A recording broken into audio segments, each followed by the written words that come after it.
text, and we want to first of all talk about the background of this text. And the first thing that we need to understand that according to God, the first son that was born of any woman belonged to the Lord, and an offering needed to be given to buy him back. So every time the first child, the first male that opened a womb, that child belonged to the Lord, and that an offering needed to be given to buy him back. Now, if you have questions about why that happened, Dr. Kowalski is sitting right there. He's a font of knowledge about the Old Testament and the New Testament. And Dr. Kowalski, everybody's going to come and ask you questions about what that process was all about. So I'm glad to have you here. I can sort of directing everything to you. But that's what we understand. And that was the understanding that the Israelite people had. Now, the New Testament NIV Bible commentary says the reason for paying a redemption price for a firstborn son and unclean animals and the sacrifice of the firstborn of clean animals was to provide a perpetual reminder that conception, birth, and life are the gifts of God. And this is the important part for you and I to understand. Not the sacrificial system that was in place that Mary and Joseph obeyed and responded to, and not the technical issues that were involved in it, but it was a lesson, an object lesson by which God was teaching his people that he was the one in charge, that God himself was the one who offered things like conception and birth and life, and they're in his hands, and that he is in control regardless of how random things seem around us. It was a way to remind them that God was the one who had put life and given them life. Now, it's interesting to note as we go through this that for all children, the sacrifice was supposed to be a lamb or doves or pigeons. And when they were poor, when they couldn't afford to bring a lamb, then they brought forward the pigeons. And that's what's interesting to let us know is that when Mary offered up their offering, that they brought a pair of doves or two young pigeons. Because it says something to us about Joseph and Mary. It tells us that Joseph and Mary, the parents of Jesus, were not wealthy enough to afford to bring a lamb into the temple to sacrifice at that time. But they had to bring what was an alternative offering for those who couldn't afford it. One of the sources that I read in researching this said that, in fact, the possibility would have existed for a family that wasn't rich enough to have their own livestock or their own lamb to bring, that they might have even been able to trap a bird. Now, I don't know if that's true or if that's just somebody guessing, but they might have even been able to trap a pigeon or a dove so that even if they had nothing, they would have been able to find a way to bring a sacrifice into the temple. Everyone would have been able to fulfill it. Now, one of the things that's kind of interesting to us is that how this story fits together when we remember that the book of Luke, the Gospel of Luke, and the book of Acts were written by the same person. Dr. Luke wrote the book of Luke, and Dr. Luke wrote the book of Acts. And we find in both of these books, Luke is drawing attention to the fact that God intervenes in history and God intervenes in the life of his people. That God sent his son into the world in the Gospel of Luke and the opening accounts and talked about God sent Jesus into the world and how God intervened in the life of his people. And we see in this story, again, the miraculous intervention. And in the book of Acts in chapter 2, we see the same thing, how the Holy Spirit is poured out on the day of Pentecost. God, through his Holy Spirit, becomes active in the world in a way he had never been active before. Luke sees God's intervention as being the important factor. And it's good for us to remember that we serve a God who is active, who intervenes in our life, who is not distant, but he moves forward. So having understood that background, let's try and find some important things about that passage that can speak to us. The first thing I want to suggest to you is this, that God's plan finds fulfillment through the obedience of his servants. God's plan in history, God's plan in the lives of the whole earth, and God's plan in the lives of individuals finds its fulfillment through the obedience of his servants. God's plan would have been fulfilled no matter what, but it was Mary and Joseph's obedience to him that led them to have the opportunity to be involved in the birth of Christ. It was their obedience to do what the law had said. God chose them because he knew they would obey. It's not like God tried at random to find somebody who could sort of help him out to be the parents of Jesus. And then he said, do you guys want to do this or not? And they, oh, well, we'll see, something like that. But God chose them because he knew them. He knew their character. He intervened miraculously. And they followed and obeyed everything that they were supposed to do, even leading up to the offering of the sacrifices in the temple. God's plan finds fulfillment through the obedience of his servants. If you are a servant of God, God's plan will find fulfillment in your life as you obey him and as you listen to him and as you follow the things that he says. The second thing that we want to note in this particular story that is meaningful to us is this: that God stepped into the progress of history and changed things forever by sending his son into the world. This story that we read is the second, the sort of the tail end part of the wonderful Advent story that we talked about in December. Mankind was revealed or exposed as being incapable of helping itself. And things were going only one direction, down. God sent Jesus in to change everything once and forever. Mankind cannot save itself. Mankind is not capable of putting together a program through which wonderful things, the world can be made better and better and better. We just went through the anniversary of the liberation of the death camps in Germany, in Auschwitz. And one of the things that we've seen genocide in the world, unfortunately, we've seen genocide far too often. The genocides of my younger days were what happened in Cambodia and what happened in Biafra and in other countries like that. And even until today, we see those things. But one of the horrifying aspects of that particular murderous regime was that many people considered the German society and culture to be the most civilized and the most intellectual and the most advanced that existed in Europe. And yet out of the wickedness of people's hearts, terrible things were done regardless of culture, regardless of intellect, regardless of education. And we see that man cannot help himself, but God steps into history and changes things by sending his son. And finally, Jesus was a gift of God, a gift of love, a gift of grace, not only to all mankind, but also to his parents. You and I can get so caught up in the whole Christmas story, and we can get so caught up in the story of Mary and Joseph and all the different lessons that we can learn and all the different things like that.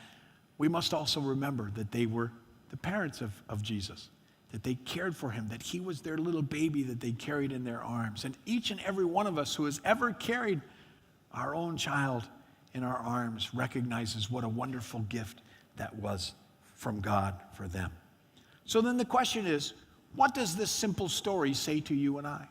How does it impact our lives? And how do we address it in relationship to praying for people? Not that we need to have a reason to pray for people, but what impact does it have for you and I? Well, let me suggest 3 different things to us that we can apply to our own lives today. First of all, part of the answer to prayer comes when we are obedient to him by submitting to prayer and our own prayers were answered.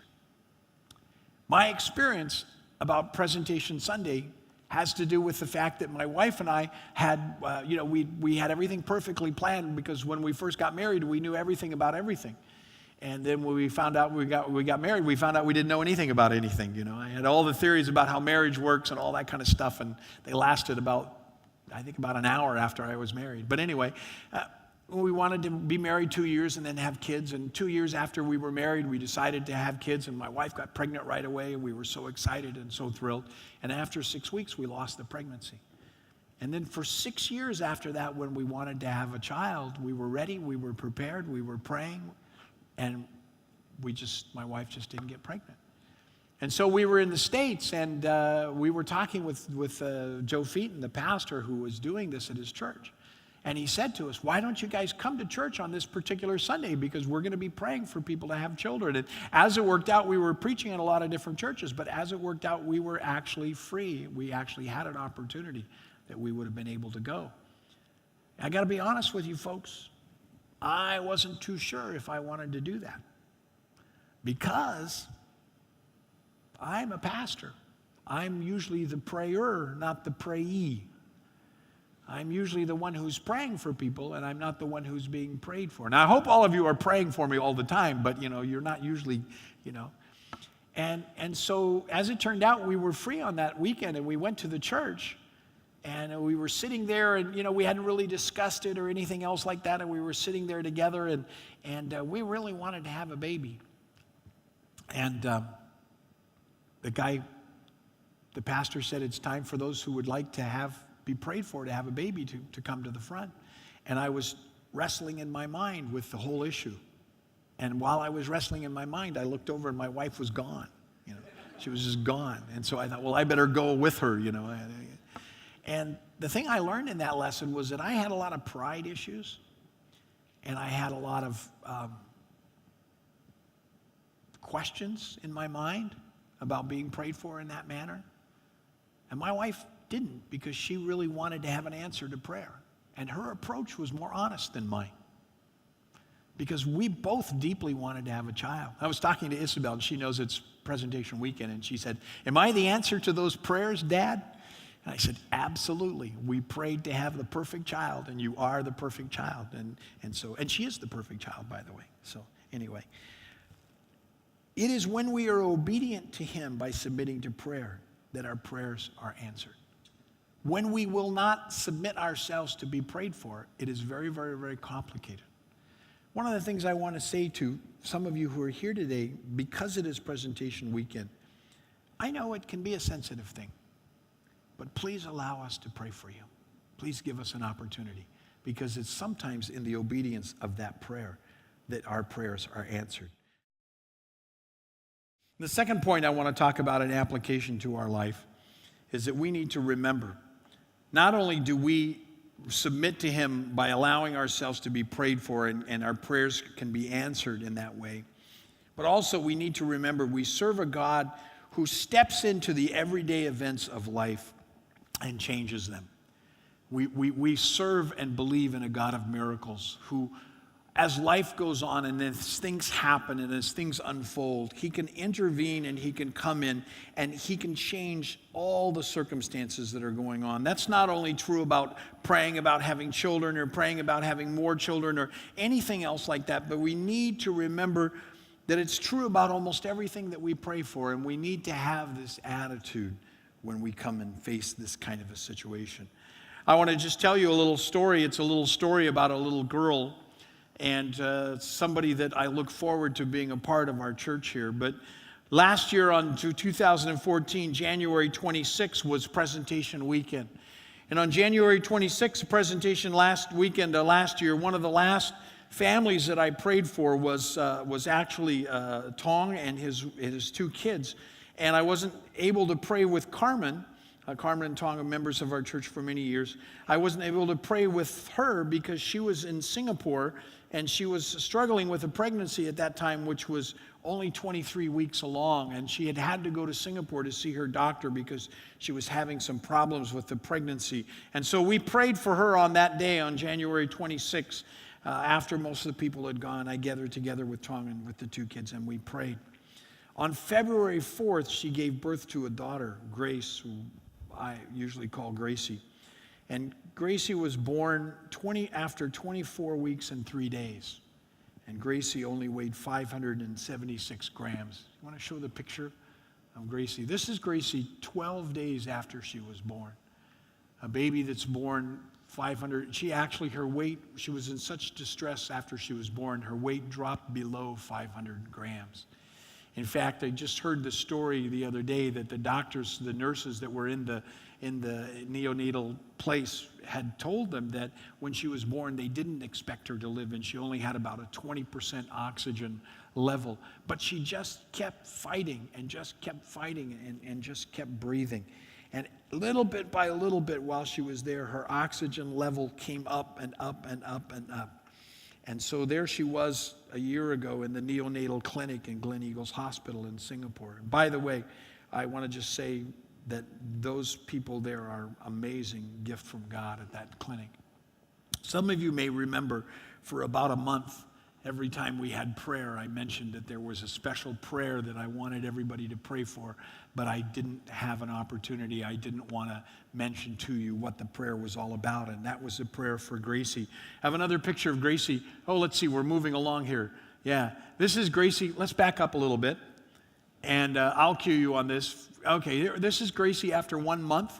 She's still in the neonatal clinic. She's still very, very much in distress, on oxygen all the time, and on feeding and everything else like that. Let's go to the next slide. 4 months old, that's Carmen carrying her, and she's still in the neonatal clinic and still on a ventilator. She cannot breathe without a ventilator at 4 months old. Next picture. This is Gracie at 5 months, and at this point she has graduated to a CPAP machine. So a machine that leaves her lungs open and able to, with an assistance, breathe, but she's not on a ventilator anymore. Okay, the next picture. This is Gracie doing a little bit better. She's still on the CPAP, but she's looking for some dinner. And so she's coming along here. And then next picture, this is Gracie, 6.5 months old, and she's graduating from the neonatal ICU. 6.5 months old, she's able to be moved out of the neonatal ICU. She's able to go home. Gracie's first solid food, 9 months old, first time to eat solid food. And this is Gracie at 10 months old, and you can see that the charm is there. And this is her just about, well, she's a little over 12 months now, so this is her about a month ago. I was able to see her last week, and Gracie has a new trick. And as she's sitting there, when I pulled my camera out to take a picture of her and take a video, she goes like this. So like all girls, she's ever posing for photos. I'm not sure what it is. I'm not sure why she does that. But if you hold up a thing like you're going to take a picture, she does like that. Now, folks, that is just a reminder. I want to, my heart overflows when I know this story. Because my wife and I had the privilege to be there a few days after she was born. And there seemed to be no human way that a baby under 500 grams, born so premature, would be able to survive. And I thank God for all of the science. But I believe with all of my heart that it wasn't really the science that made the difference. It was the power of God to come and intervene. Miscarriages happen. My wife and I had a miscarriage. I open to you to say to this day it is the worst experience that I've been through. It was the most difficult thing that I've ever been through in my life. Yet, by the same token, we see that God in His grace and love sometimes does things that don't seem possible. And when I sit and play with Gracie and watch Gracie, I don't touch her because I'm afraid I'll get germs on her. But watch her, I remember that small, tiny baby, and I marvel at the goodness of God who answers prayers and intervenes in a way that cannot be imagined.